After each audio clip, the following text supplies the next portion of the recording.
I had such a fun day yesterday with my mate Tom, and I'm on my way to meet another friend, Ben, in Kakadu.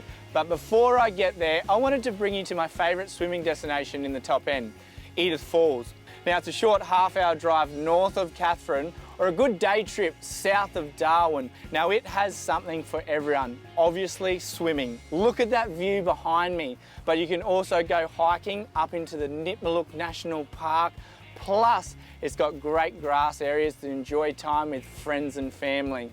I'm going to have a bit of a look around this amazing destination in the top end. I've got a special recipe to share with you, and I might even dip my toes in the water behind me.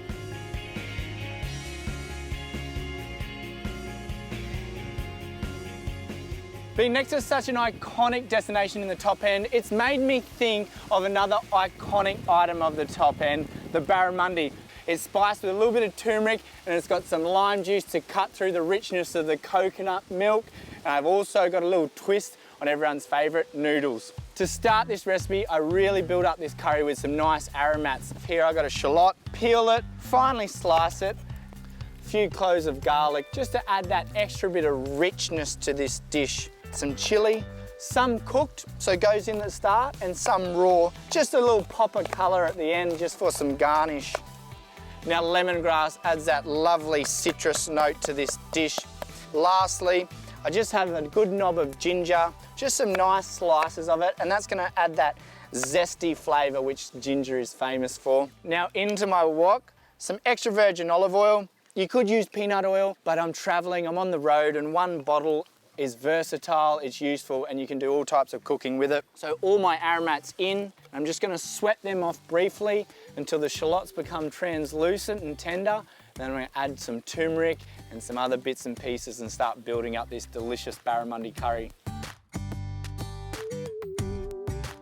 Now my shallots are nice and tender, but I haven't got any colour on anything, and that's really important to me. I want the spices to really come through on this, and if you've put caramelisation on the shallots, it may be a little bit overpowering to the turmeric and the fish sauce. I have some turmeric here, some vibrant yellow colours going in. Great health benefits in turmeric. Antioxidants, as Emma and I always say back in the kitchen. A good cup here of coconut milk. Have a little bit of fish sauce here. Now in all types of Southeast Asian cooking, Thai cooking, Vietnamese cooking, they use fish sauce as the salt, and I think it brings out that natural fish flavour in the barramundi, and it's going to pair perfectly. A little bit of caster sugar, and this is one of those secret ingredients that you find everywhere in the top end in any market or store, are curry leaves. That will change your world when you start putting them into your curries or soups or broth. Time to get the barramundi in. So I've just got a tail cut piece of barramundi, about 200 grams. This is enough for 2 people. Place those in, and what I'm going to do is give them a stir now to gently coat them, because if I did this once they were cooked, they'd all break apart and you'd lose that lovely texture of the barramundi when you bite into it.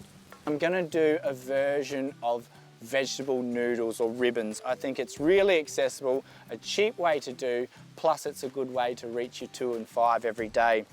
Just make ribbons of zucchini and carrot. Just peel your carrot just to get rid of the tough bits. Their skin can be a little bit bitter, and it could overpower the lovely sweet barramundi flesh.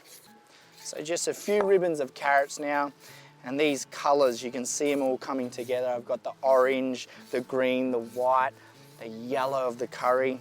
And over that, I've got a lime. Now what a lime does over these raw vegetables, it seasons it, but it also cooks it, takes that raw flavour off it. So just a squeeze of fresh lime juice over that, a little bit more into the curry. You don't need much because now this has its lime juice all over it.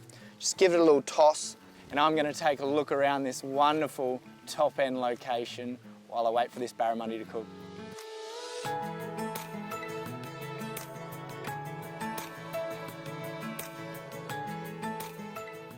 How lovely was that walk around? Such a picturesque spot. You can see why it's my favourite place to come and have a swim. My barramundi's cooked in that time. Possibly one of the most iconic fish in Australia, the barramundi. Paired beautifully with coconut, lemongrass, ginger, all those classic flavours that we're used to in the top end, which we get from our neighbours Southeast Asia, with the scenery of Edith Falls behind me.